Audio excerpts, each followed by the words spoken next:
Psalm 73. Psalm 73. We're going to look at two translations in Psalm 73, one coming from the Message and one coming from the New Revised Standard. The New International Version, and the other coming from the Message translation.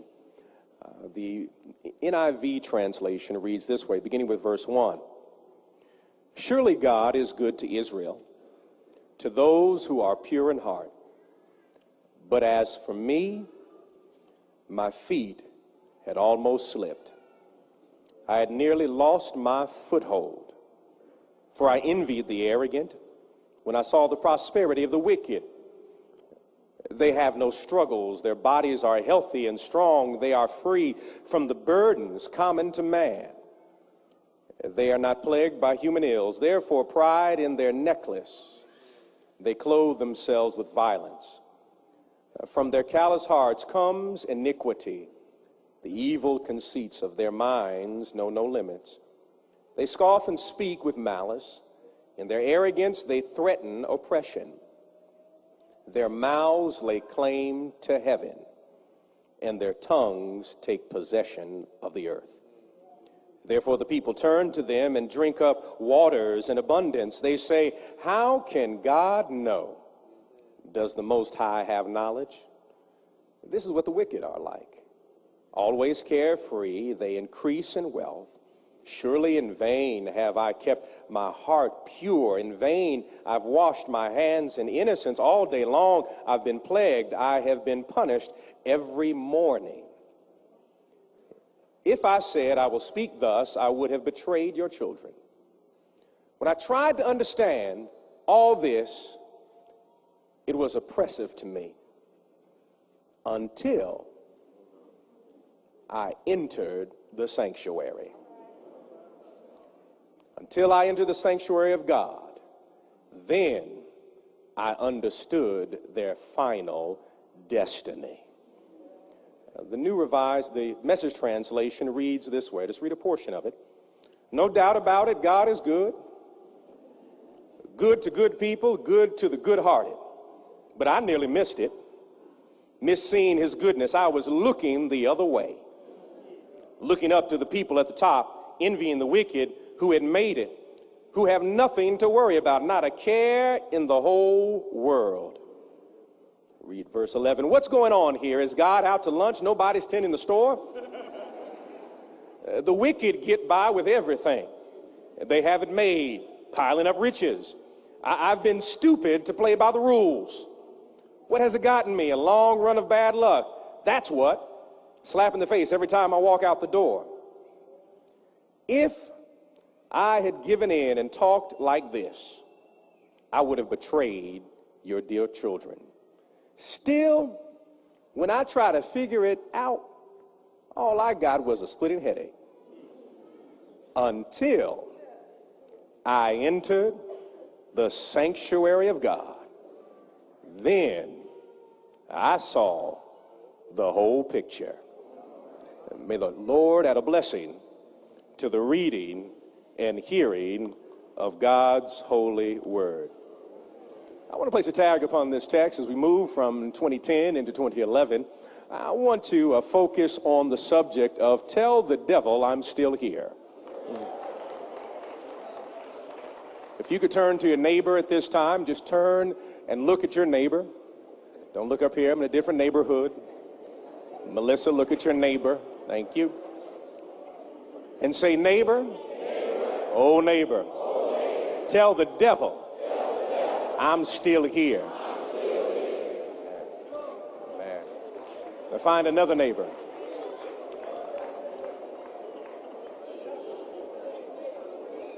And say, neighbor, oh neighbor, I want you to know, hell and haters cannot hinder my relationship with Jesus.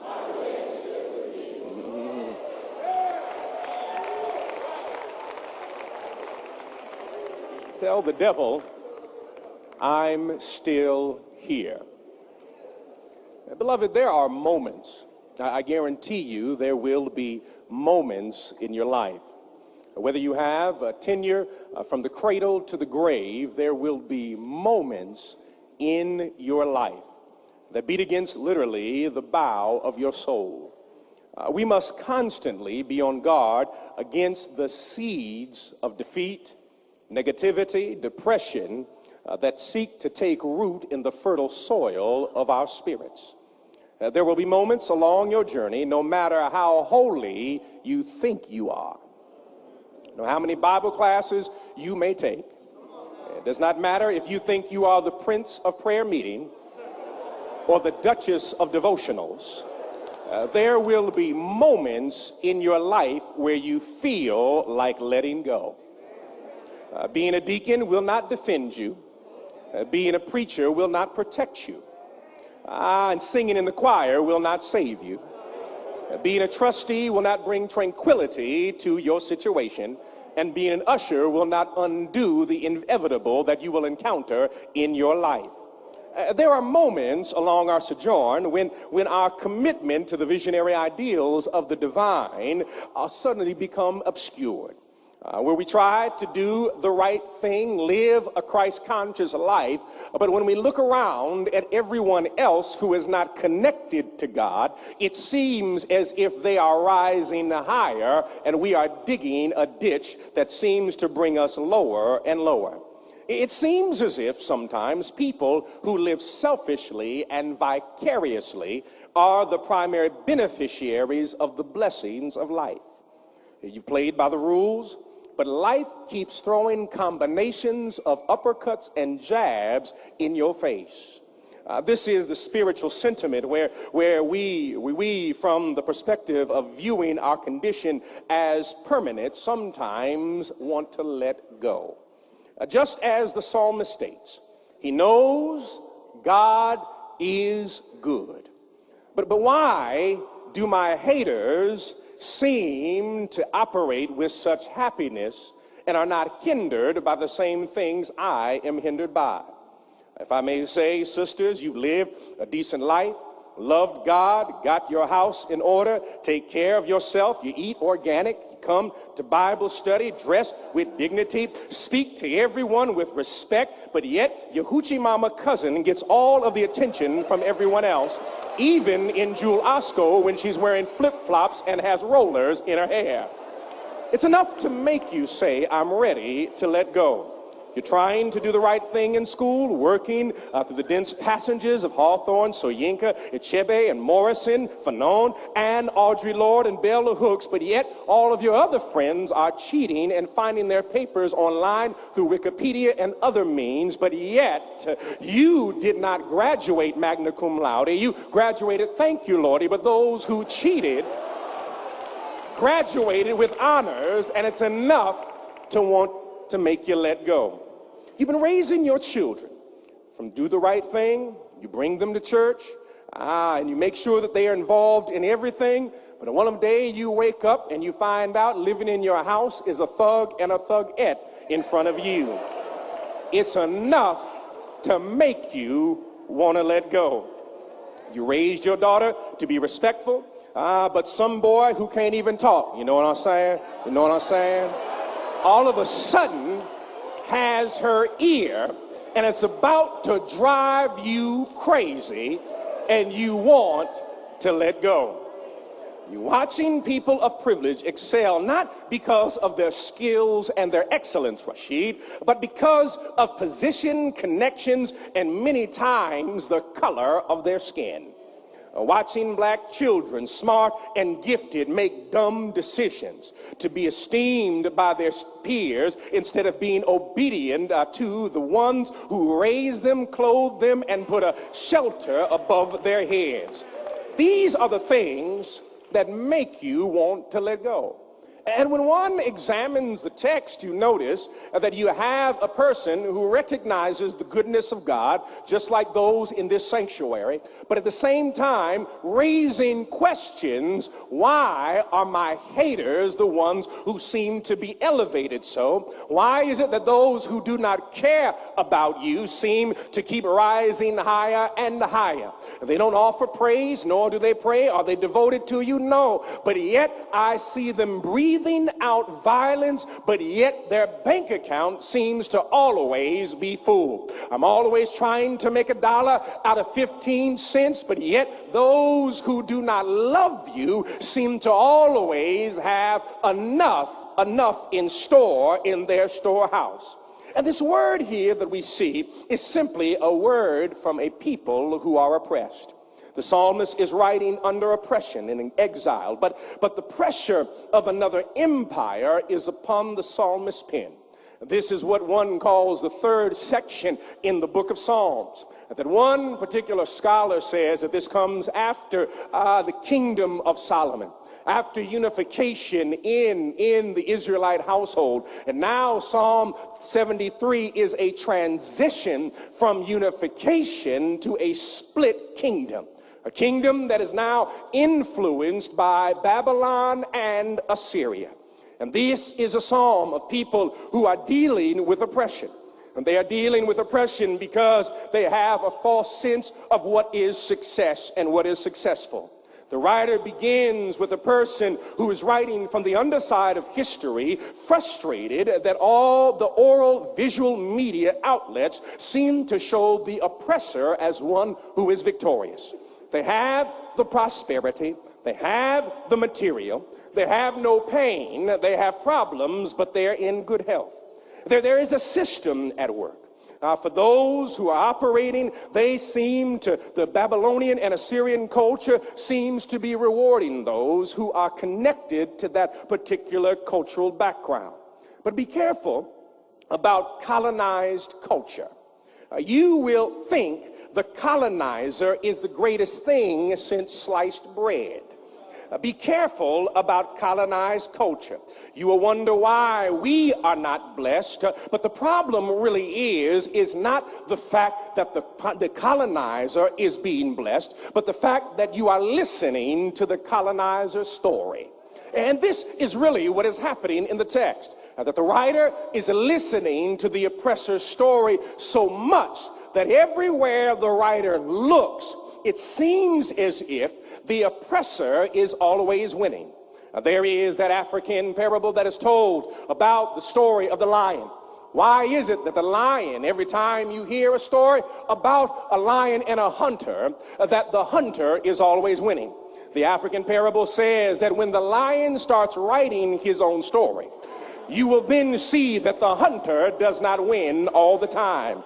My own son taught me this one time, Reverend Jacobs, as he was doodling one of his cartoons, E-Man. I simply said to him, I said, E-Man wins all the time. He does great things. And my son looked at me dumbfounded and said to me, Dad, of course he does. I wrote the book because I'm writing my own story. He was not listening to someone else, but was writing his own story. And part of our challenge is that we are allowing other people to write our own story, to tell us what we should believe and tell us how we should interact. And when we look at this particular text, we understand here that this particular writer is making his private pain public. This is canonized literature, meaning this is literature that is important to the sacred community of Israel. That he is canonizing, not sanitizing his story.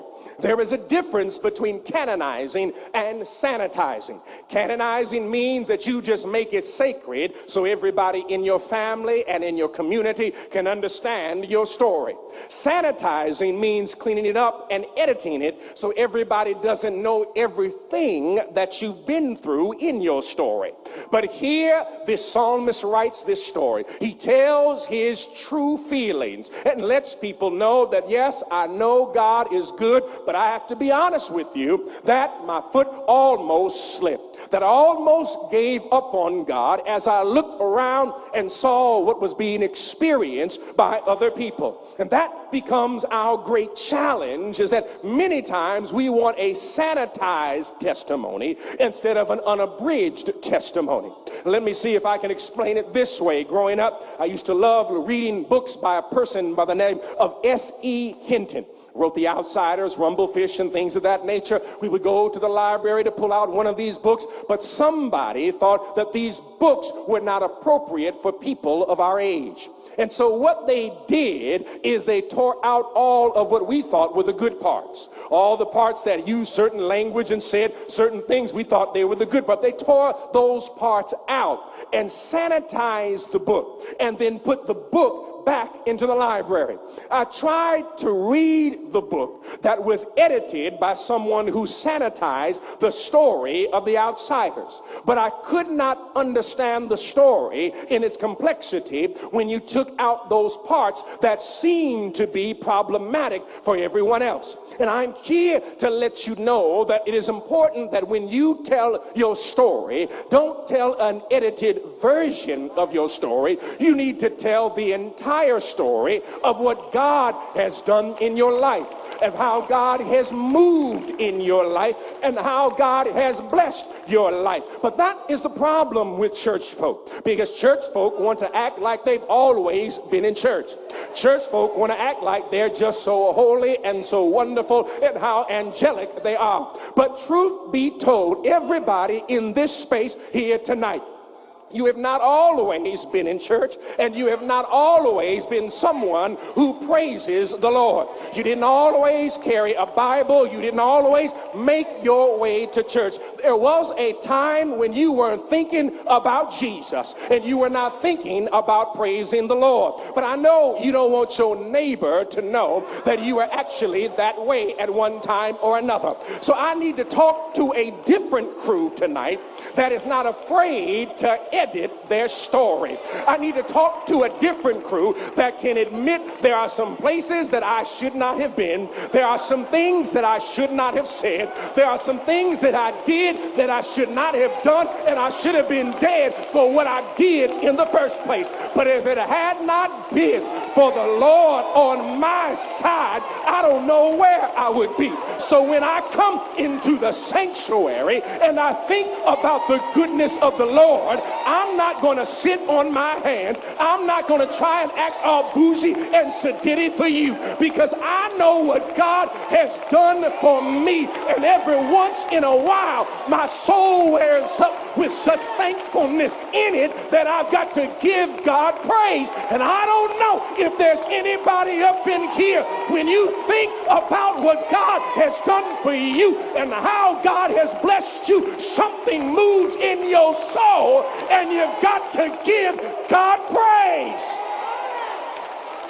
Don't edit your testimony. That is a problem, especially with church folk. And here this particular writer is saying, I'm not going to edit my testimony. It is analogous in many ways to when we do our drug and alcohol revival. That's one thing I love to go to, because there is a level of honesty in that worship experience that does not happen in other worship experiences. Because they have a moment in that worship experience where people proudly share that they have a level of sobriety. They will say that I've been sober 2 years or 3 years or 5 years. They're not ashamed, but they are thankful because they have perspective. You see, when you can look back and remember the stuff you used to be in and the condition you used to be in, and when you see how God has brought you to a new place, when you remember the kind of things you used to do, you see at the drug and alcohol revival, they start worship before worship even starts. Before anybody gets in the sanctuary, there may be 1 or 2 people walking around this sanctuary giving God praise. Why are they giving God praise? Because they know what the Lord has done for them. And they're not afraid to tell you, I'm in recovery. And I will be in recovery for the rest of my life. And I want you to know everybody up in here is in recovery. It's not that you are sinless, but because of Jesus, you sin less. If you understood what God has done in your life, you would give him praise right now. And I don't know if I have 2 or 3 people who can lift the roof up in here because of the Lord in your life and how God has moved in your life. You don't have an edited testimony. And so the writer here in this text is refusing to give an edited testimony. You see here, what we see here is that the writer has been looking at the world, Linda, through the eyes of his haters. Don't let other people define who you are. Don't let other people's issues become your issues. Read the first 14 verses when you get home. You will see that the writer is talking about things from the perspective of the writer's haters, the perspective of the oppressor. And then it takes a while for the writer to get recalibrated to understand how that he is to look at the world. And there is a problem anytime you attempt to define yourself by the standards of someone who doesn't like you in the first place. You got to be careful trying to get other people to be in love with you when they don't love you in the first place. You need to learn how to love yourself. And when you love yourself and you love the Lord, then you can then ground yourself in the kind of ethic that can then offer love to someone else. But don't try to define yourself by your haters' standards. The Roadrunner never asked Wile E. Coyote if he was a good bird.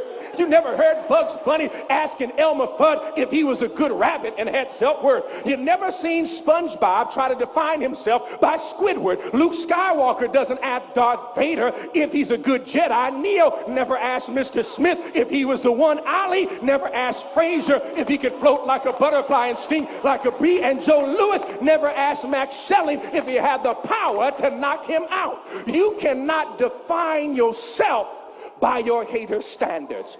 Stop defining yourself by people who do not want to see you succeed.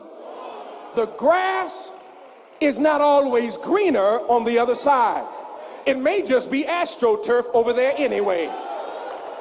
And in the words of Cat Williams, if you've got haters, maybe you need a few more. Because you need to understand, haters do what haters are supposed to do. They hate on you because you are doing something good. They're going to hate on you. You cannot have a haterless existence. If you love the Lord, there's going to be somebody who hates you, that hates on you because of what you do. And what we see in the text here is that when we move down to verse 17, that he says something that is so powerful. It says, I didn't understand anything until I entered the sanctuary.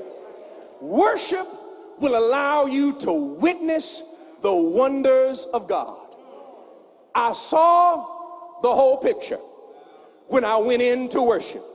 If I had not gone into worship, I would not understand that I'm still standing, that I'm still strong. I would not understand that God has already placed God's hand upon me. I've been too busy looking at you instead of looking at what God is doing with me. I've been too busy studying you instead of studying what God is doing in my life. And you don't need to base your blessings on what God is doing with somebody else. Because if God gave you the blessing of your neighbor, you wouldn't be able to handle what your neighbor has. That God gives you according to what you can deal with and what you can handle. That God is working with you. And here in this text, we see that until I entered the sanctuary, I did not understand it. Then I saw the whole picture. And that is when the writer, if I may give the OM3 translation, simply understood, now I understand the whole picture. Tell the devil that I'm still here. After all I've been through and all the challenges in my life, I am still here. It reminds me of the great film Antoine Fisher. And there is one scene that I love so much in Antoine Fisher. It is when Antoine confronts the people who abuse him for the first time. And the abuser opens the door and calls Antoine a nigger once again. Come in, nigger. He said, this is my time. You're going to listen to me. And he says this and it messes me up every time. He says, I'm still standing and I'm still strong. And that should be your mantra for everything that has gone on last year in your life. That you're still standing and that you're still strong. The devil took his best shot, but look at you. The enemy tried to bring you down, but look at you. Your haters tried to destroy you, but look at you. The devil planned your downfall, but look at you. In 2010, there were fires and floods, but you're still here. There was divorce and separation, but you're still here. Others flunked out, others walked out, some cracked out, but you're still here. Other people didn't make it, but you're still here. You need to thank God through every lie and every lynching. You need to thank God for every dungeon and for every fire and flood. You need to thank God that you're still here. After all you've been through, you need to tell your enemies, baby, I'm still here. I'm still standing and I'm still strong. You're here. Not by accident. You are here. And as a people, we are here. Everything that America threw at us, still here. Ignorance and insurrections, still here. Republicans and revolutions, we're still here. Dixiecrats and Democrats, we're still here. And we will continue to be here. We were here with George Washington, here with John Adams, here with Thomas Jefferson, here with James Madison, here with James Monroe, here with John Adams, here with Andrew Jackson, here with Martin Van Buren, here with William Harrison, here with John Tyler, here with James Polk, here with Zachary Taylor, here with Amelia Fillmore, here with Franklin Pierce, here with James Buchanan, here with Abraham Lincoln, here with Andrew Johnson, here with Ulysses Grant, here with Rutherford B. Hayes, here with James Garfield, here with Charles Chester Arthur, here with Grover Cleveland, here with Benjamin Harrison, here with Grover Cleveland, here with William McKinley, here with Teddy Roosevelt, here with William Taft, here with Woodrow Wilson, here with Warren Harding, here with Calvin Coolidge, here with Herbert Hoover, here with FDR, here with Harry Truman, here with Dwight Eisenhower, here with John F. Kennedy, here with Lyndon Johnson, here with Richard Nixon, here with Gerald Ford, here with Jimmy Carter, here with Ronald Reagan, here with George Bush, here with Bill Clinton, here with another Bush, and here with Barack Obama. We're still here, and I don't know if you want to give God praise. Tell the devil we're still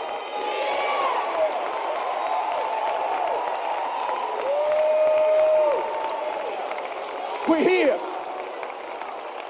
We're here. We are here. And there is someone here tonight. You need to stop looking at your haters to define you.